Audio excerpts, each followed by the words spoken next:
300 రూపాయలు ఉన్న పెన్షన్ ని 2000 రూపాయలు కేసీఆర్ గారు ఇచ్చిండ్రు.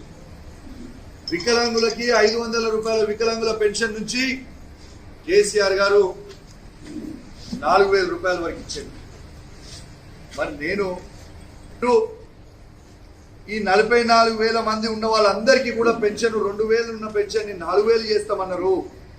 మరి 4000 ఎందుకు చేయలేదు, ఇంకా ఎప్పుడు చేస్తారు అని అడుగుతా ఉన్నాను.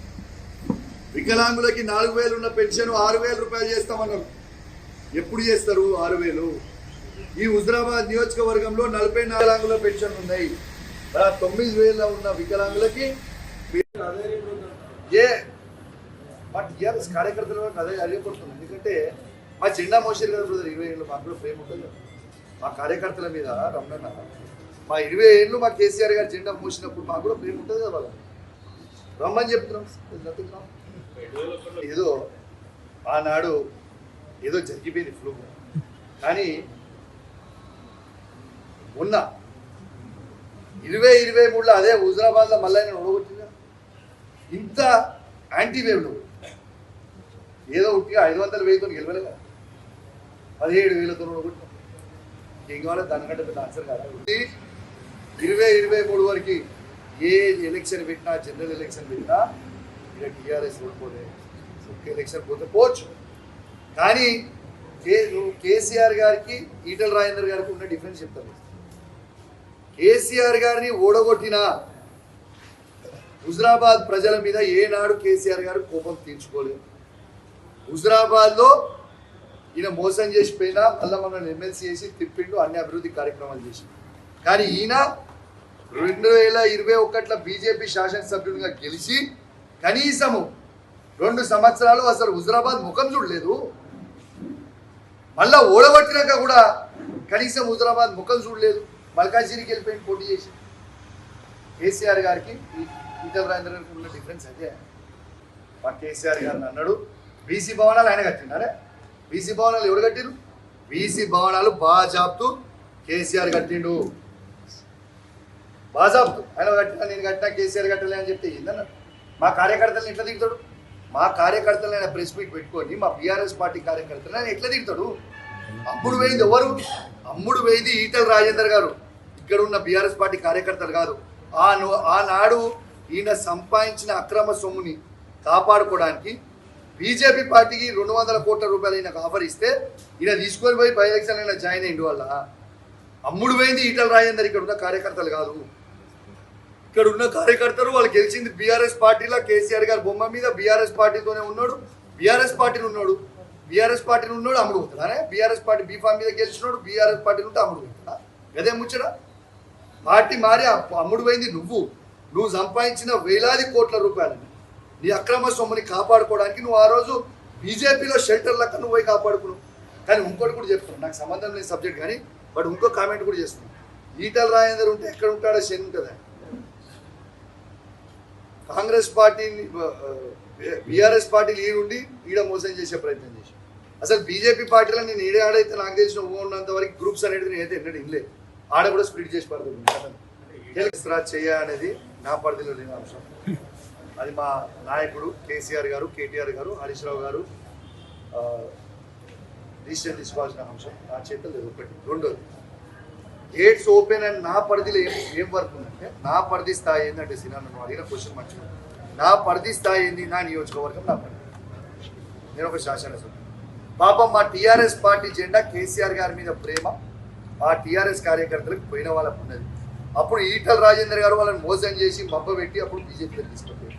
పాపం ఇప్పుడు వాళ్ళు గిలగిల కొట్టుకుంటుండి మోసం చేసింది. కాబట్టి వాళ్ళందరికీ కూడా ఒక బాధ్యత కలిగిన శాసనసభ్యునిగా, ఒక కేసీఆర్ గారి శిష్యునిగా వాళ్ళందరికీ కూడా నేను స్వాగతం పలుకుతా ఉన్నాను. మళ్ళీ రమ్మని చెప్పి ఆయన బీజేపీలు ఉండని, కాంగ్రెస్లో పోని, తెల్లగల పోని, ఆయన రాజకీయాల కొలాప్స్. ఏనాడైతే కేసీఆర్ని మోసం చేసినో ఆ రోజు కొలాప్స్. ఇంకా కూడా గెలవలేవు, గెలవు, అయిపోయింది, నీ పని కథం అయిపోయింది. ఇది రాసి పెట్టుకో. హుజరాబాద్ ప్రజలు చీగొట్టిరు, గజ్వేల్ ప్రజలు చీగొట్టిరు, రేపు మల్కాజిగిరి ప్రజలు కూడా చీగొట్టడానికి రెడీ ఉన్నారు. ఇవాళ నువ్వు హుజరాబాద్ గడ్డ మీద హుజరాబాద్ ప్రజలు కూడా నీకు రాజకీయ భిక్ష పెడితే నువ్వు షామీర్పేట్ గడ్డ అన్నావు, ఇక్కడ ఉన్న గడ్డ మీద ఉన్న అడ్డ అన్నావు.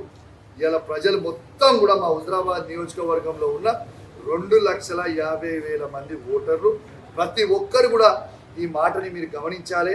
నేను ఖచ్చితంగా మీకు సోషల్ మీడియా 200 రూపాయలు ఉన్న పెన్షన్ని 2000 రూపాయలు కేసీఆర్ గారు ఇచ్చిండ్రు. వికలాంగులకి 500 రూపాయల వికలాంగుల పెన్షన్ నుంచి కేసీఆర్ గారు 4000 రూపాయల వరకు ఇచ్చారు. మరి నేను ఈ 44,000 మంది ఉన్న వాళ్ళందరికీ కూడా పెన్షన్ 2,000 ఉన్న పెన్షన్ 4,000 చేస్తామన్నారు. మరి 4,000 ఎందుకు చేయలేదు, ఇంకా ఎప్పుడు చేస్తారు అని అడుగుతా ఉన్నాను. వికలాంగులకి 4,000 ఉన్న పెన్షన్ 6,000 రూపాయలు చేస్తామన్నారు. ఎప్పుడు చేస్తారు 6,000? ఈ హుజరాబాద్ నియోజకవర్గంలో 44 వికలాంగుల పెన్షన్ ఉన్నాయి. మరి 9,000 ఉన్న వికలాంగులకి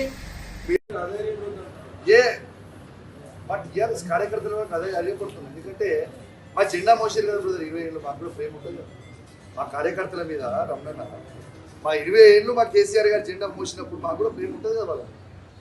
రమ్మని చెప్తున్నాం. ఏదో ఆనాడు ఏదో జరిగిపోయింది ఫ్లూ, కానీ మొన్న 2023లో అదే హుజరాబాద్లో మళ్ళీ నేను ఓడగొట్టినా. ఇంత యాంటీ వేవ్లో ఏదో ఉట్టిగా 500 వేలతో గెలవలే కదా, 17,000తో ఓడగొట్టినా. ఏం కావాలో దానికంటే పెద్ద ఆన్సర్ కాదు. 2023 వరకు ఏ ఎలక్షన్ పెట్టినా, జనరల్ ఎలక్షన్ పెట్టినా ఇక టీఆర్ఎస్ ఓడిపోలే. ఒక్క ఎలక్షన్ పోతే పోవచ్చు, కానీ కేసీఆర్ గారికి ఈటల రాజేందర్ గారికి ఉన్న డిఫరెన్స్ చెప్తాను. కేసీఆర్ గారిని ఓడగొట్టిన హుజరాబాద్ ప్రజల మీద ఏనాడు కేసీఆర్ గారు కోపం తీర్చుకోలేదు.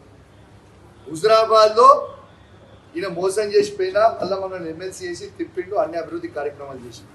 కానీ ఈయన 2021లో బీజేపీ శాసనసభ్యుడిగా గెలిచి కనీసము 2 సంవత్సరాలు అసలు హుజరాబాద్ ముఖం చూడలేదు.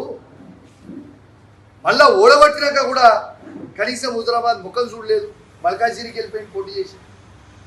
కేసీఆర్ గారికి ఈటల రాజేందర్ గారికి ఉన్న డిఫరెన్స్ అదే. మా కేసీఆర్ గారిని అన్నాడు బీసీ భవనాలు ఆయన కట్టినారే. బీసీ భవనాలు ఎవరు కట్టిరు? బీసీ భవనాలు బాజాబ్తు కేసీఆర్ కట్టిండు. బాజాబ్తు ఆయన కట్టినా, నేను కట్టినా, కేసీఆర్ కట్టలే అని చెప్తే ఏందన్న మా కార్యకర్తలను ఎట్లా దిగుతాడు? మా కార్యకర్తలను ఆయన ప్రెస్ మీట్ పెట్టుకొని మా బీఆర్ఎస్ పార్టీ కార్యకర్తలను ఆయన ఎట్లా దిగుతాడు? అమ్ముడు వేయింది ఎవరు? అమ్ముడు వేయింది ఈటల రాజేందర్ గారు. ఇక్కడ ఉన్న బీఆర్ఎస్ పార్టీ కార్యకర్తలు కాదు. ఆనాడు ఈయన సంపాదించిన అక్రమ సొమ్ముని కాపాడుకోవడానికి బీజేపీ పార్టీకి 200 కోట్ల రూపాయలు ఈయనకు ఆఫర్ ఇస్తే ఈయన తీసుకొని పోయి బై ఎలక్షన్ అయినా జాయిన్ అయ్యిండు. వల్ల అమ్ముడు పోయింది ఈటల రాజేందర్. ఇక్కడ ఉన్న కార్యకర్తలు కాదు. ఇక్కడ ఉన్న కార్యకర్తలు వాళ్ళు గెలిచింది బీఆర్ఎస్ పార్టీలో కేసీఆర్ గారి బొమ్మ మీద. బీఆర్ఎస్ పార్టీతోనే ఉన్నాడు, బీఆర్ఎస్ పార్టీని ఉన్నాడు, బీఆర్ఎస్ పార్టీని ఉన్నాడు. అమ్ముడు పోతాడా? బీఆర్ఎస్ పార్టీ బీఫామ్ మీద గెలిచినాడు, బీఆర్ఎస్ పార్టీ ఉంటే అమ్ముడు పోతాడా? అదే ముచ్చడా? పార్టీ మారి అమ్ముడు పోయింది నువ్వు సంపాదించిన వేలాది కోట్ల రూపాయలని నీ అక్రమ సొమ్ముని కాపాడుకోవడానికి నువ్వు ఆ రోజు బీజేపీలో షెల్టర్ లెక్క నువ్వు పోయి కాపాడుకున్నావు. కానీ ఇంకోటి కూడా చెప్తున్నాను, నాకు సంబంధం లేని సబ్జెక్ట్, కానీ బట్ ఇంకో కామెంట్ కూడా చేస్తున్నాను. ఈటల రాజేందర్ ఉంటే ఎక్కడ ఉంటాడో శని ఉంటుందా? కాంగ్రెస్ పార్టీని బీఆర్ఎస్ పార్టీ ఈడుండి ఈడ మోసం చేసే ప్రయత్నం చేసి, అసలు బీజేపీ పార్టీలో నేను ఈడే ఆడైతే నాకు తెలిసిన ఉన్నంత వరకు గ్రూప్స్ అనేది నేనైతే ఎన్నడూ ఇల్లే. ఆడ కూడా స్ప్లిట్ చేసి పడుతుంది. చేయ అనేది నా పరిధిలో లేని అంశం. అది మా నాయకుడు కేసీఆర్ గారు, కేటీఆర్ గారు, హరీష్ రావు గారు డిసిషన్ తీసుకోవాల్సిన అంశం. నా చేతులు లేదు. ఒకటి. రెండోది, గేట్స్ ఓపెన్ అండ్ నా పరిధిలో ఏం వర్క్ ఉందంటే, నా పరిధి స్థాయి ఏంటంటే సినిమా నన్ను అడిగిన క్వశ్చన్ మంచిగా, నా పరిధి స్థాయి ఏంది? నా నియోజకవర్గం నా పరిధి. నేను ఒక శాసనసభ్యుడు. పాపం మా టీఆర్ఎస్ పార్టీ జెండా కేసీఆర్ గారి మీద ప్రేమ ఆ టీఆర్ఎస్ కార్యకర్తలకు పోయిన వాళ్ళకు ఉన్నది. అప్పుడు ఈటల రాజేందర్ గారు వాళ్ళని మోసం చేసి మబ్బ పెట్టి అప్పుడు బీజేపీలో తీసుకొచ్చారు. పాపం ఇప్పుడు వాళ్ళు గిలగిల కొట్టుకుంటుండి మోసం చేసింది. కాబట్టి వాళ్ళందరికీ కూడా ఒక బాధ్యత కలిగిన శాసనసభ్యునిగా, ఒక కేసీఆర్ గారి శిష్యునిగా వాళ్ళందరికీ కూడా నేను స్వాగతం పలుకుతా ఉన్నాను. మళ్ళీ రమ్మని చెప్పి ఆయన బీజేపీలు ఉండని, కాంగ్రెస్లో పోని, కెల్లకల పోని, ఆయన రాజకీయాల కొలాప్స్. ఏనాడైతే కేసీఆర్ని మోసం చేసినో ఆ రోజు కొలాప్స్. ఇంకా కూడా గెలవలేవు, ఏడ గెలవవు, అయిపోయింది, నీ పని ఖతం అయిపోయింది. ఇది రాసి పెట్టుకో. హుజరాబాద్ ప్రజలు చీగొట్టిరు, గజ్వేల్ ప్రజలు చీగొట్టిరు, రేపు మల్కాజిరి ప్రజలు కూడా చీగొట్టడానికి రెడీ ఉన్నారు. ఇవాళ నువ్వు హుజరాబాద్ గడ్డ మీద హుజరాబాద్ ప్రజలు కూడా నీకు రాజకీయ భిక్ష పెడితే నువ్వు షామీర్పేట్ గడ్డ అన్నావు, ఇక్కడ ఉన్న గడ్డ మీద ఉన్న అడ్డ అన్నావు. ఇవాళ ప్రజలు మొత్తం కూడా మా హుజరాబాద్ నియోజకవర్గంలో ఉన్న 2,50,000 మంది ఓటర్లు. ప్రతి ఒక్కరు కూడా ఈ మాటని మీరు గమనించాలి. నేను ఖచ్చితంగా మీకు సోషల్ మీడియా